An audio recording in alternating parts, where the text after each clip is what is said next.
You are listening to STR, the Sunday Times Radio. Culture, music, and beyond. Hey everyone, welcome to the STR, to the Creative Hour podcast. And as usually, here I am with you. My name is Sophie. I'm from the Sunday Times. And today I'm pleased to welcome Afra and Bill to our podcast. To kick things off, can you both introduce yourselves and give us a bit of your background? Tell me about your journeys in cultural and artistic scenes of the MENA region. I'm Afra Al Dhaheri. I'm a visual artist based in Abu Dhabi, and I also am an educator. I teach at Zayed University in the Visual Art College. I'm Bill Bragin. I'm the Executive Artistic Director of the Art Center at NYU Abu Dhabi. I oversee all the curation and the programming and the management of the program and the way that we connect what we do in terms of presenting and developing work in the UAE to the curriculum. And I'm thinking a lot about how it impacts the UAE as a whole. And I'm an expatriated New Yorker. Bill, you as a curator and artistic director, and Afra, you as a multidisciplinary artist, what drew you to the cultural field? Who were the main influencers that shaped your path? So my father is a professional musician, and my mother is an amateur musician. So I grew up, and music was always very, very active in the household. So I grew up playing and listening to a lot of music. It was always, I would joke that part of my childhood, I would have friends over in my room and I'd play them a record that I just heard and like, you have to listen to this. And then before that record had ended, I was like, no, you have to listen to this. And I realized that essentially I've turned that into my job. Well, I grew up with a very creative mother, and the more I think about it, I realize that I had that kind of creativity in the females in my family, both my mother's side and my father's side. There was a lot of crafts being practiced. There wasn't really an understanding of, Afra's creative, maybe she can be an artist. It was always like, Afra's very talented. She has creative hobbies. And I went into undergraduate school, enrolled in financial accounting major. And I've said this so many times in so many different interviews, but I always go back and thank my advisor at the time in university, because I went to him at some point and I'm like, actually, I know I'm doing good, but I don't think this is what I want to do every day. And he gave me like a counseling session for an hour. And after that hour, he's like, Afra, I think you should do art. And I laughed. I said, I wasn't even drawing or painting when I was 10. And because that was literally my framing and understanding of what art is.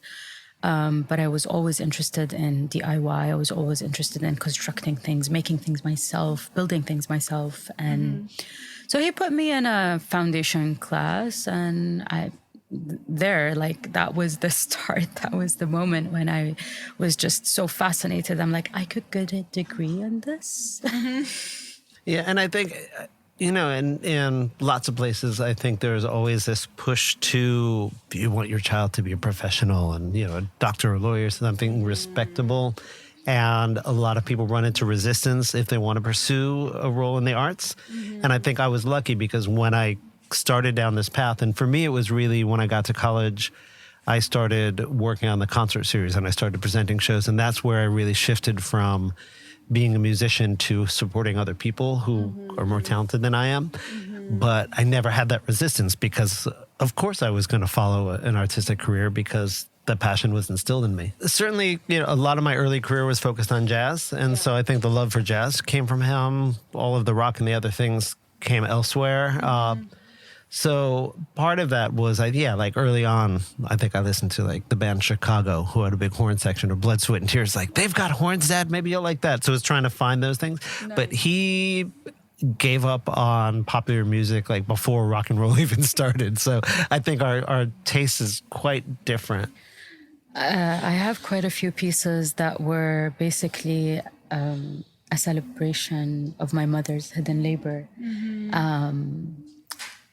growing up.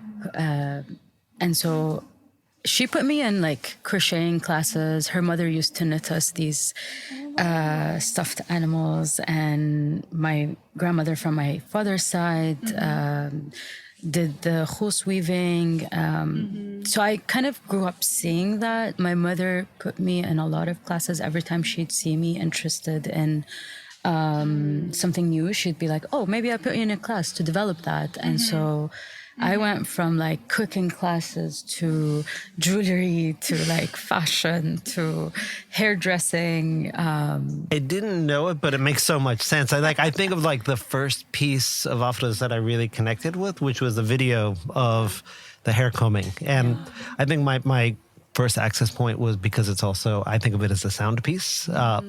But that totally makes sense when you say that. I'm like, of course, all of the braiding, all of the things that you do, the hair is so present. Yeah, I actually miss it a lot. And I found myself very organically going back to that. And I, soon analyzed and realized that I miss it so much that I started practicing it in my work.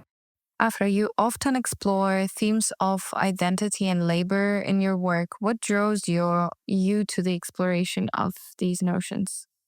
I think it's layers of meaning because, it speaks to what kind of society we are. It speaks to how we cherish and like have a huge respect towards our privacy.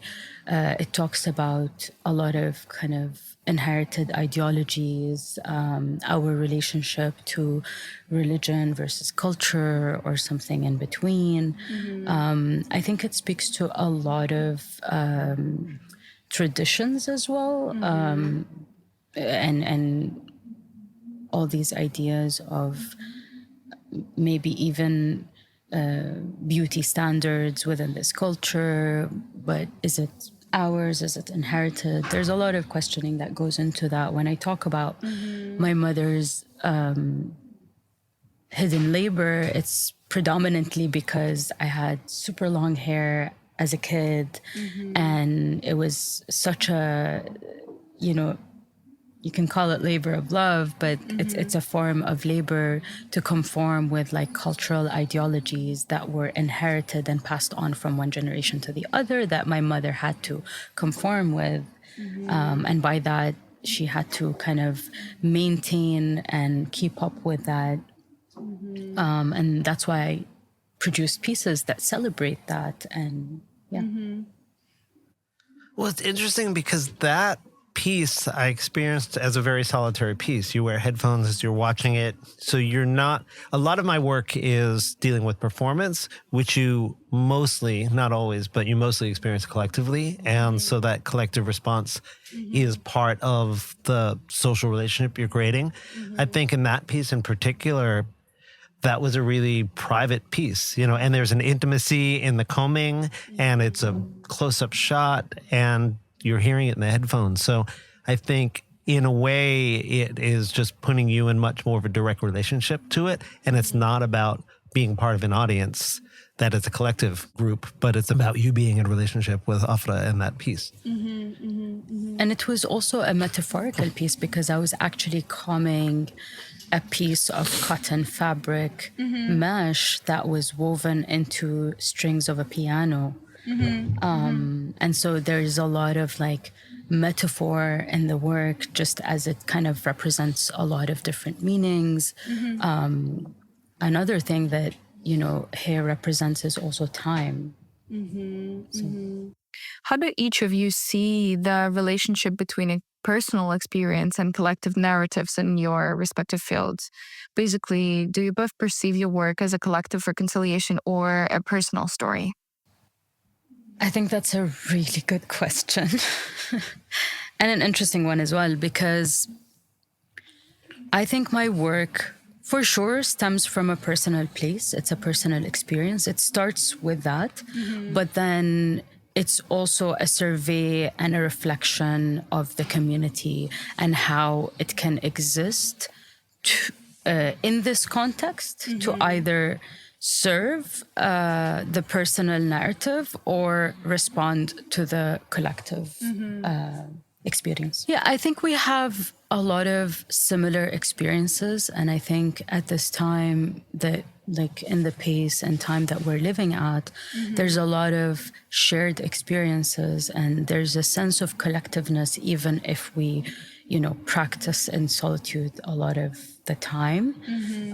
So there's this sense of, what's the word? Like you would relate to it. So as an undergraduate, I was a sociology major, and my senior thesis was about jazz and the transition from swing to bebop and the relationship to the rise of Black nationalism in the U.S.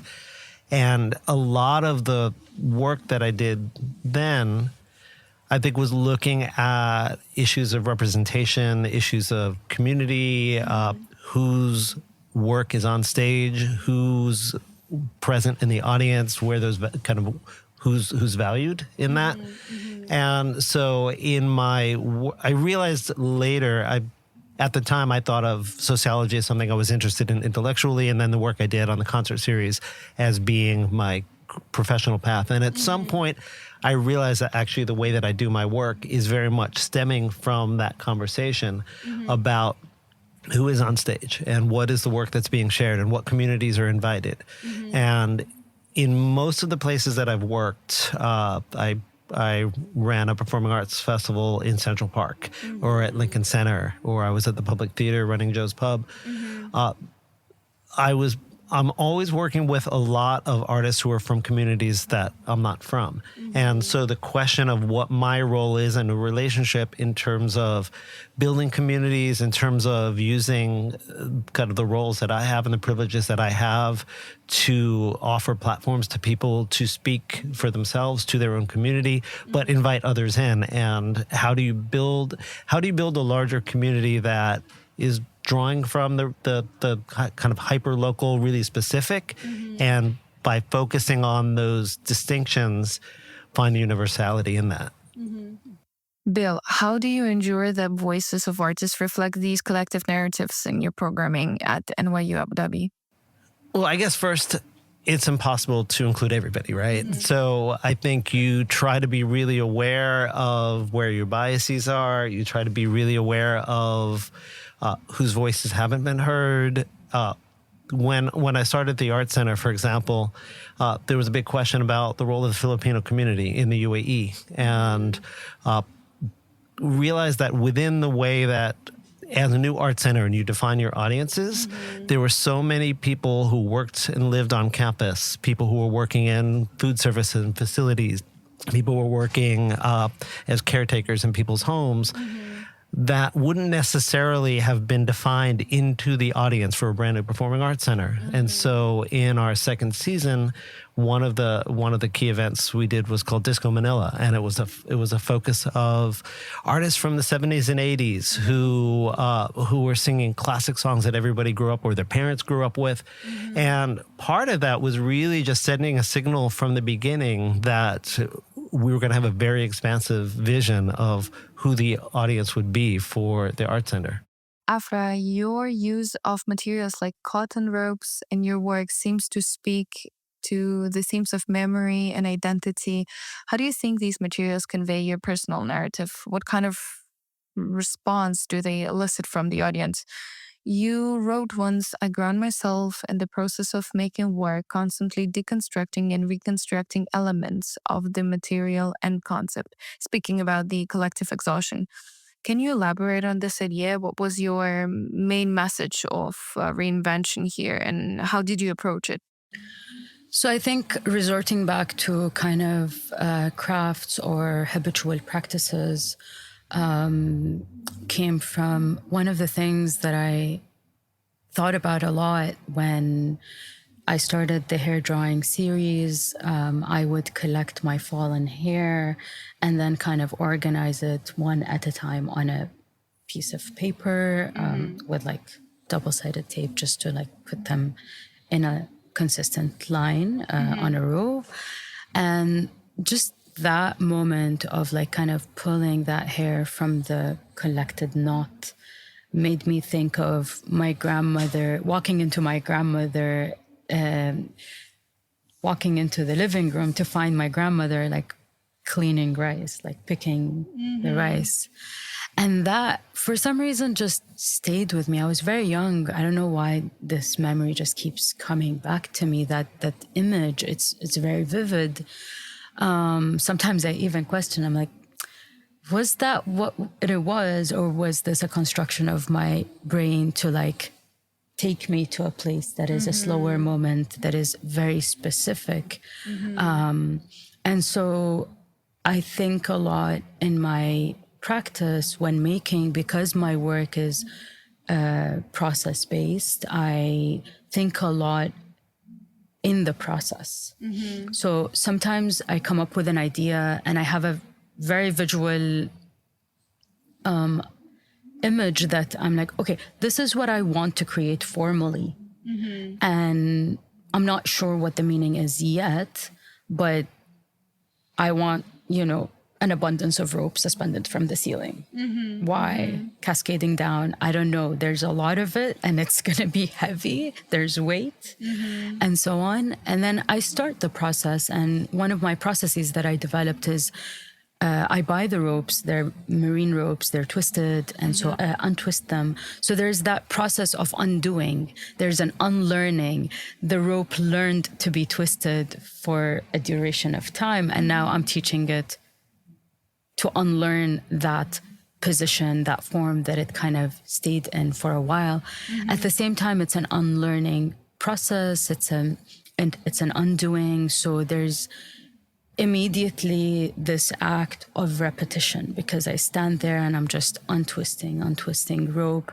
That is it's an exercise that I put myself in because it actually separates my production from the hecticness of carrying and installing and constructing and so on. So it kind of brings me a slice of like a peace of mind where I'm just doing something habitually. I am not thinking, I am just doing. And I find that those moments are the most crucial in my practice because they allow me to process what I'm making. And it becomes like a session for myself where I'm just kind of running the ideas through my head and wondering, what could this gesture mean? And I don't force myself to think, it just happens. And I learned to do it with my eyes closed because I learned to feel the weight of the rope when it unravels and untwists and so on. And sometimes I do movements and so on, and to activate my body in a certain way because it becomes straining for me to stay in the same position for a long time. So there is that connection. So connecting with my body, with my mind as I am doing this,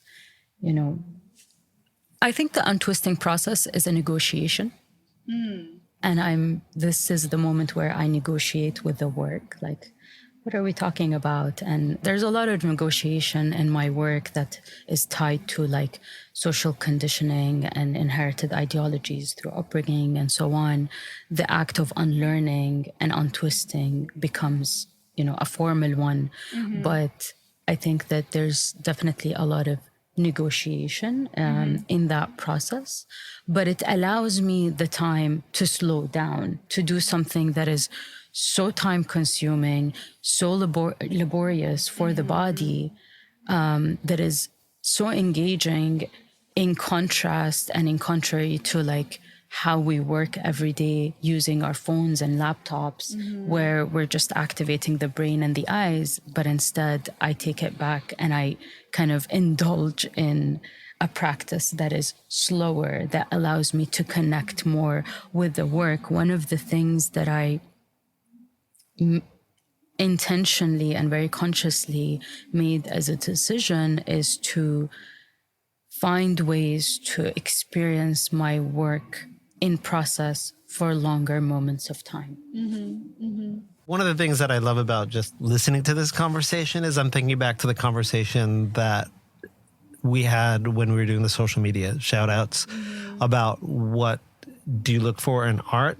And my answer then was about people telling a story in a way that I haven't heard before. But I think the other thing that I'm realizing is the other thing I really respond to in art of kind of all media is when there are so many layers there that it sort of rewards going back and sort of unpacking and unpacking. And so I think I often sort of reject pop, things that are kind of very immediately accessible and more when there are kind of all of these layers. And I think there's one thing I really try to do is convince people that you don't have to be an expert, right? You can, your initial visceral response to the work when you first experience is valid. And, if you respond to the aesthetics of one of Afra's pieces, that's absolutely a right way to respond. But then all of these layers of both metaphorical meaning, but also thinking about the physical act of production and all the the concrete aspects of it, all of those different layers in the pieces that I respond to are things that I discover something new every time. And when we present multiple performances of a show at the Art Center of a dance piece, I go to every performance. And every time I see it changes based on where I'm sitting in the house, based on who else is in the audience, based on where I'm looking on stage. And now I'm seeing an interaction between two dancers that I hadn't seen before. I'm listening to a relationship of the music in a different way. I'm finding either, subtext or some other kind of metaphorical meaning, or it's just what mood I'm in that day versus the day before. And so I think that's the thing that I'm really loving about this conversation, because I've seen a fair bit of Afra's work. We've talked about it in probably slightly different contexts because I come more from performance and visual art. So I think hearing about this process is also really fascinating for me. I do think that people are very open to talking about it. I think there's actually an interest and urgency, a collective maybe feeling that this generation, especially this new generation, I would say, of young artists that I interact with, at least in the university, there's definitely that kind of urgency to express themselves, and partially also in expressing themselves, I constantly sense the feeling of wanting to be heard, wanting to tap into unpacking these kind of inherited ideologies, but then also kind of trying to reflect to the state of mind, which is, I think is in flux every day with what we go through here and around the world. So there's a lot of influences, there's a lot of interruptions, there's a lot of noise, there's a lot of content to be talked about. But then I think more than ever today, I see young artists wanting to contribute. I see the general public being very interested in contributing or participating in whether it's performative art or visual art. I think people are yearning for experiences. And I think when I'm putting together the season for the Art Center, I'm definitely thinking about what are the conversations that either are happening and need to happen, whether those are conversations around identity, questions about the environment and sustainability, questions about migration or belonging. But I'm also thinking about there are a lot of questions, which is a big question in the UAE, around heritage and how you hold on to heritage in a time of incredible flux, and how do you engage in this hyper-local and hyper-global conversation and find a way to address that. So I think about that a lot, but I also think about the social relationships that happen in the space.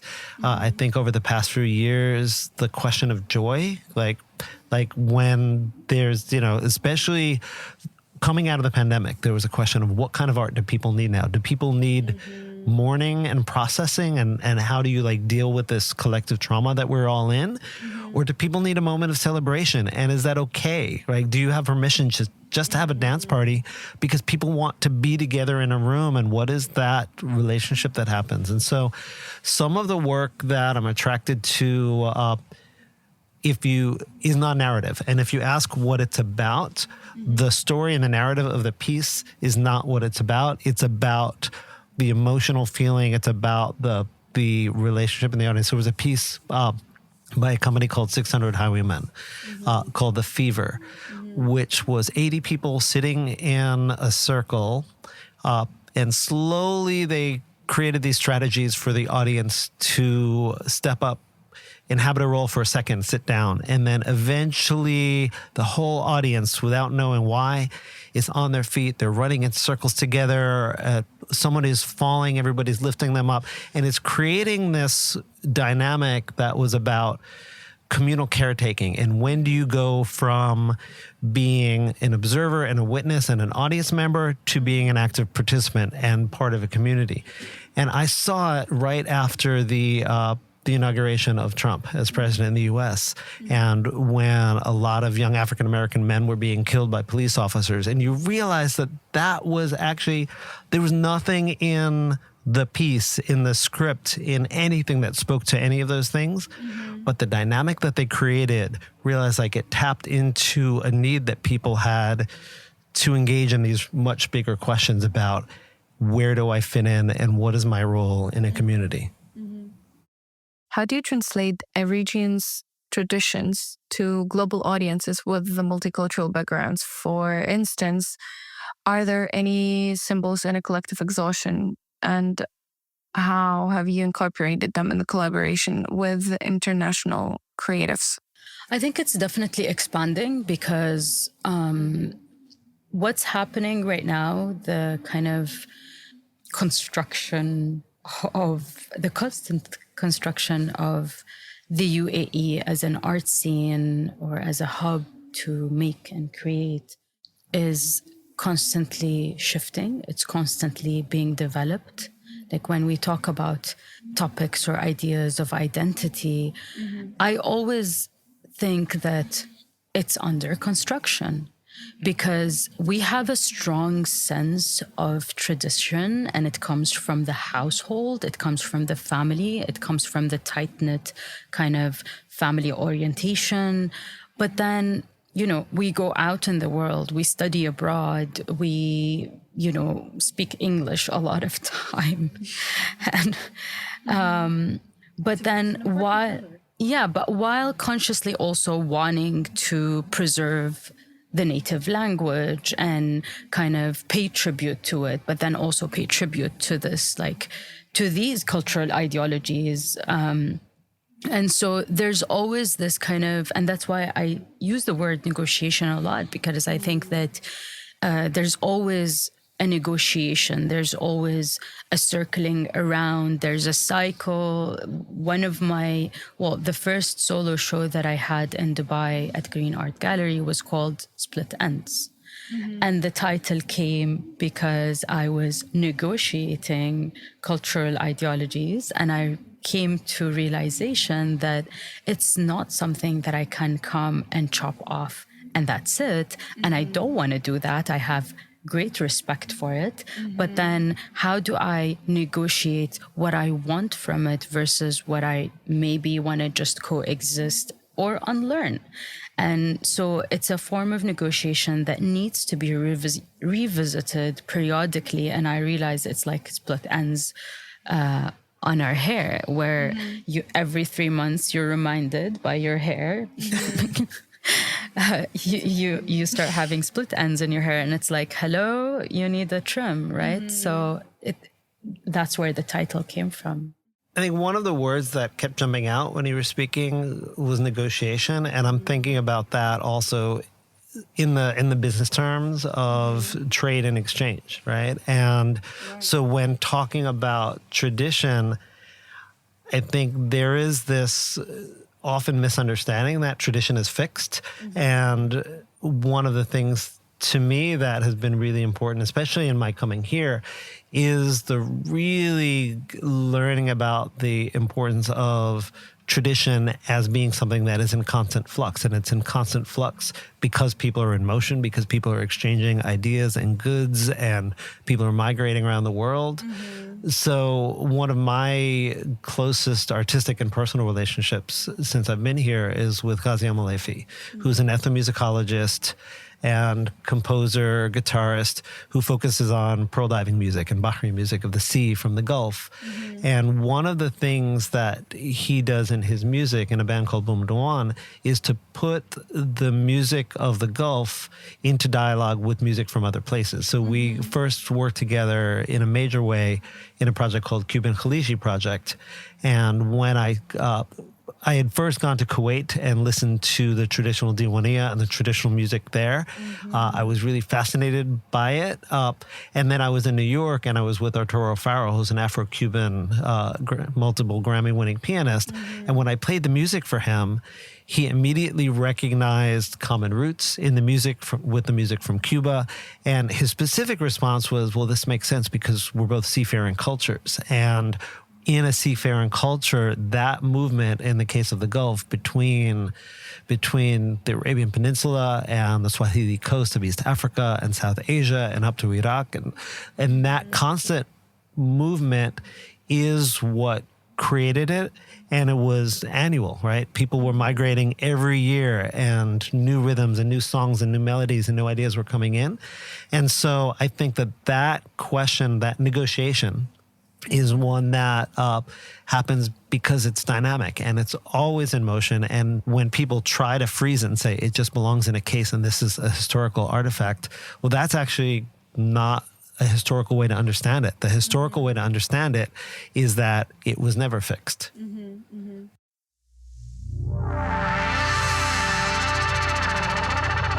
are listening to STR, the Sandy Times Radio.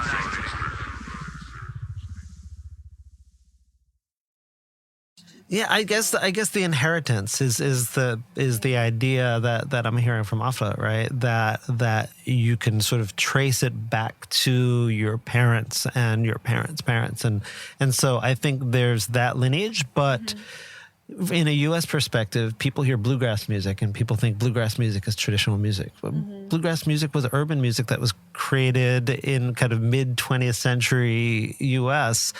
that has roots that go further back, but it was a modern music, but because of the choice of instruments, it feels traditional. Sometimes you hear West African kora music that is incredibly modern, but it's on this ancient stringed instrument. So it's very easy to be fooled. And looking from your cultural perspectives, can you tell me which transformations of performance culture have you witnessed throughout the years? So the first thing that comes to my mind, if we're talking about music and performance within the culture and society and associated with traditions,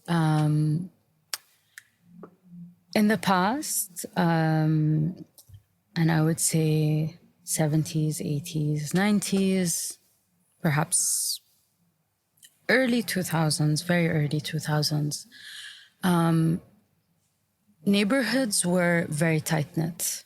And it's like the community of a neighborhood, like you said, Bill, earlier, like there's collective community caring, and they would share food, they would visit each other. Afternoon tea was set up in every house. You can literally go out and visit one person to the next, like of your neighbors, and you'll always be welcomed with, delicious coffee and afternoon treats, and so on.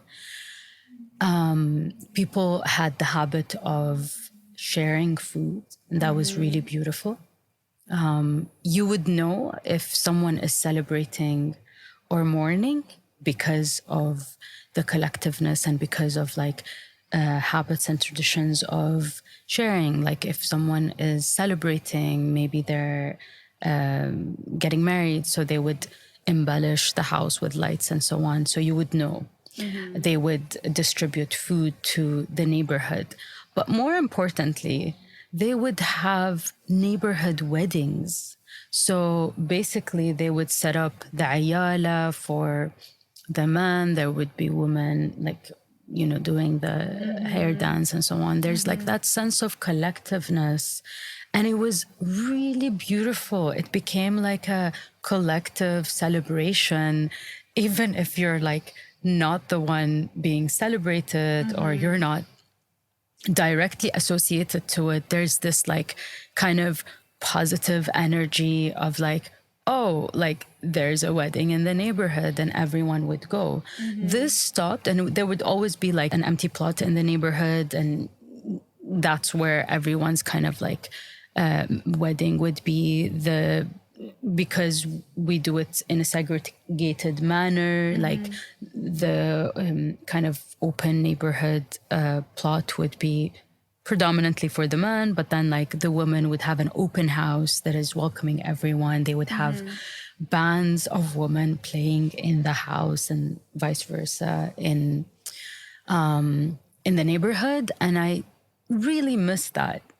I only got to experience it very briefly in my childhood growing up, but it's a really beautiful way in contrast to what happens now, where you receive an invitation to attend. It's not something that you see in the neighborhood anymore. That's what comes to mind.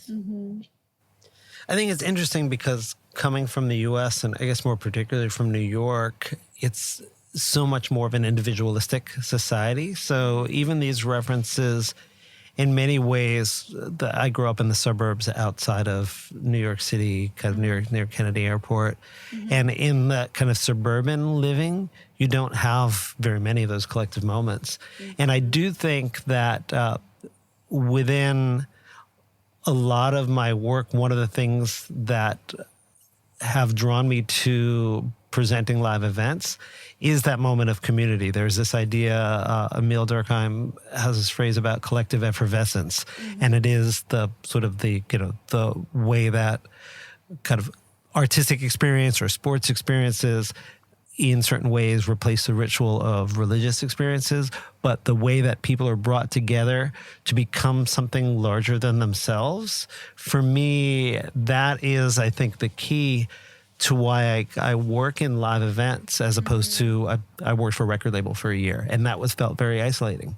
And I wanted to be in that moment where an artist is on stage and they're in community with the audience, who are in community with one another, and you have a moment that can only exist at that one time. And so to me, I think that is also, that's the moment of transmission rather. So that is the moment where the collective memory is created. And that is in a way how those traditions then are passed and recreated. And I think for me, coming to a place like the UAE, where there are so many of us who are transient, and people come with so many different histories, it is those moments where people are in the audience together that becomes then the new shared history of the people who are here and now. Your collaboration in NYU AD Arts Center brought visual and performing arts together. Can you both talk about how this collaboration came out? Like, how did you find each other? Well, I think we actually didn't do it together, which is that I think, I will kind of put my interpretation of this narrative. Afra and I knew each other sort of vaguely from around. We met at Culture Summit. We ended up having lunch together once at Culture Summit. I had heard about Bait 15. One of my great regrets is I never got to Bait 15, but I'd been aware of kind of her work and her collaborators' work. And then I guess it was maybe like 2 years ago, I found out that she was at Watermill, which is primarily a performing arts center in Long Island in New York. And I was co-producing a summer edition of Global Fest at Lincoln Center. And so we connected a little bit there. And then at some point she invited me to a studio visit, and we talked about kind of the issue of time and slowing down and just the relationship of her work to performance. And it was just a conversation we had started having. And then we opened our season 2 years ago with a performance installation by an artist named Andrew Schneider. And this was, again, when we're talking about the collective, this was a piece for 8 audience members at one time. And it was meant to be experienced in a mostly solitary piece. It was an outgrowth of the pandemic. It had 4,000 LED lights that reacted to the people moving through the space, almost 500 speakers, and the sound would literally follow you alone around the space. There were no performers other than the audience. And so the question of where those boundaries are between performance and theater were very live. And I just remember just kind of reaching out to Afra. I'm like, you need to see this. And then she kept coming back and back. And I did. I saw it 4 times or so. and part of the piece is you'd go and you'd be in the darkest room you've ever been in, other than these pinlight lights. And then at the end, there was a living room area where you would go out, and there were the books that were Andrew's reference and the script, but it was designed as a place to then have conversation, because there was this very evocative narrative as well as totally abstract pieces. And part of the piece was, again, the conversations that happened after people experienced the piece, trying to process it with the other people that were around. And I spent a lot of time. We had 65 performances, and I would hang out a lot just to have conversations with people. And I think that, for me, is sort of where I feel like we got into a lot of dialogues around the relationship of performance and visual art, and those kind of very movable margins. Yeah, I think in my, from my side, like how I kind of, let's say, established a relationship with NYU and Bill, and this interest also in the work that I'm doing right now. I'm not going to label yet. But Asma Bilhamar, one of my closest friends, said, Afra, you've been slow cooking this for a while now. And my first interaction was with Maya Allison when I moved back from the States after finishing my graduate school in 2017. They were opening the project space and working on that and the gallery and so on. I had a meeting with her. But then a little bit fast forward, the first piece that I actually experienced that was very moving and influential for me was the Lucinda Childs collaboration with Philip Glass and Silhouette that was brought to NYU New York. And I didn't know anyone of the team at that point. I just bought a ticket and showed up. And what brought me in, funny enough, I didn't know Lucinda Childs, I didn't know Philip Glass when I came for Silhouette. And then when I looked up Philip Glass's work before I go to the performance, I'm like, let me familiarize myself if I'm interested in this and that. I was mesmerized, of course, with his compositions and so on.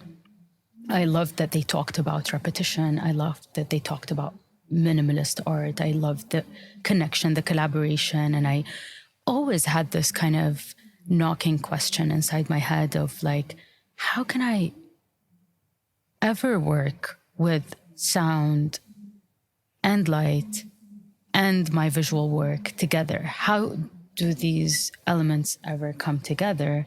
And earlier that summer, before I go to Watermill, I was actually invited by Tariq Al-Futuh on, he sent me on a travel grant to performance festivals, one in Brussels, the Constant Arts Festival, and then the Vienna Arts Festival. And he apparently saw something and he's like, I think you need to go and experience these festivals and let's see what we can potentially do together in the future. And in the same summer, this happened in May. And then in July, I was in Watermill in their summer program, which fireworks. And then I saw Bill when I came back. I don't know, that was a long story short, but just to kind of bring context to a very kind of compressed series of events that led to the work that is present at NYU today. And I think the other thing that I'm thinking about when Afra is describing being drawn into this piece is called Dance, which is the collaboration between Sola Witt, Philip Glass, and Lucinda Childs, is the interdisciplinariness of it. And I remember there was a point at which they had, I think it was the Guggenheim had an exhibition at Manart al Sadiat, and they had a Jean-Michel Basquiat painting there.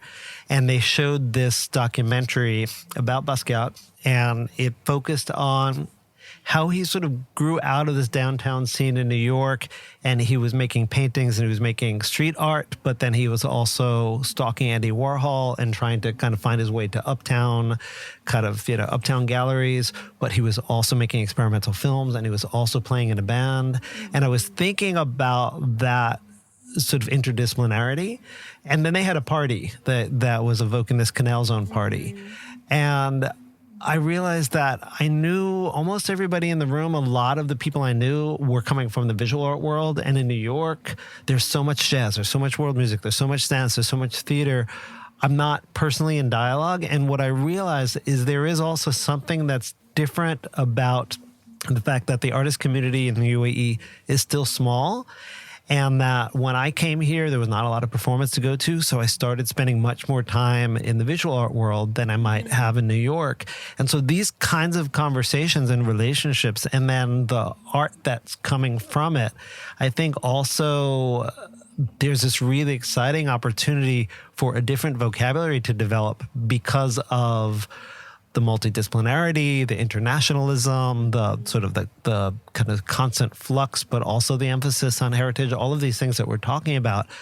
I think that, to me, is the key to, if you imagine what the future art of the UAE will look like, I think these are all the elements that are really getting played with right now. And I think that was what I was excited about when we started having this conversation about the way that, coming from really different backgrounds and practices and reference points, that we were sort of finding this kind of new meeting point. The ingredients. Yeah.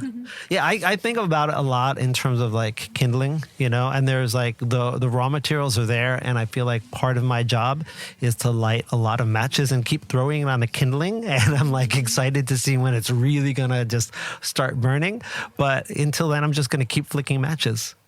I also I remember, because on the Collective Exhaustion, you have many different artists from many different cultural backgrounds. Did you all find the common theme that you presented, like speaking to all these different audiences? Absolutely. We met at Watermill, which was a 3.5-week intensive summer program. It felt like 3 months. Very intensive. Very intensive, very invigorating nonetheless, very rewarding and refreshing. It was energizing to be part of that cohort and that group of artists, and who came from different backgrounds, who came from different disciplines of practice. We met there, and I think at some point after the program, we were just kind of like, you said throwing matches, we were like kind of like poking surfaces, and we're like, just discussing opening topics and seeing what kind of like resonates to each of us, and just in a casual hangout. And I realized that, in me, I wanted to ask if they'll be interested to work with me, or an interest to work together. And I asked, and I remember at the time, everyone was like, yes, of course, we would love to. But also majority of the team, the light designer, sound designer, we also worked with a scenographer, architect. He helped me with the engineering of the work as well. And everyone came from theater background, and in theater, everything happens super quickly. It's a short timeline. They have to put everything together. So they were actually enduring and experiencing this constant speed. There's also an ephemerality in the community that comes and formulates around the production of theater. And so I think that's how they related to the topic that I was throwing out on the table. And I had I have written random texts accompanied with selection of excerpts from books that I was reading. And I shared it with them, and that was my proposal. Like, this is what I want to talk about. I'm going to come up with a structure. Would you like to kind of interact with? I came up with a structure. Johan, the scenographer and architect, helped me engineer some of the bits and pieces of like, how do we make it into a piece in this scale? How do we assemble, deassemble, and things like that? I literally gave them the text and so on. And I was like, okay, sound. I want people to feel grounded in the space. I want to give people an experience that would hold them, keep them curious, and really prompt them to stay in the space for a longer time. Because at the same time as I was thinking about this, I was also surveying, kind of like being very alert when going to exhibitions, and kind of like administering and like observing how long people spend in an exhibition if they are not having a conversation with anyone. Because I realized that conversations, ground us in a space for a longer time. But without a conversation, how long do people spend in an exhibition? Art is about contemplation. It's about processing. It's about observing. It's about really like, taking in and allowing that to simmer. And if we're running around, taking pictures and exiting, when do we actually get to do that? And so I would give them that content. I would explain to them what my interest is, and they would come up with proposals. And we would listen to the sound pieces together. And then I at some point I was like, okay, I actually want familiar sounds. Can we record this and that? And then we would do. And then I would, Dario at some point was like, okay, how about we work with a local musician? And I found someone, we recorded some bits and pieces, and then he recomposed it and so on. That's how it evolved. It's a conversation that keeps kind of evolving. With light, it's also similar, where we sit down and I give them the content, and Christy came up with, an idea. He's like, I could focus on this, that, and then at the end, the music became the structure for the sound. And so it's basically like a timeline with what are the high points, as in fast or loud, what are the low points, which are slow or subtle. And it becomes like this composition of juxtapositions at different timings. It's a loop, an ongoing loop that we intentionally composed in a way for people to lose sense of time and not really understand when it repeats. I think one of the things that I'm thinking about, one of my favorite festivals was started at the Portland Institute of Contemporary Art, called the TBA Festival for Time-Based Art. And thinking about that question of when does something become performance? And I think in part it is about the organization of time and the lingering that happens. I think the focus that happens. We've been trying over the years to present more durational work at the Art Center. And in part, I am very ADHD. My mind jumps around. And again, for me, part of the practice of slowing down sometimes is when you go and you sit in a seat in an audience and you are there for 90 minutes. That's one way of experiencing it, but we presented a 27-hour continuous concert.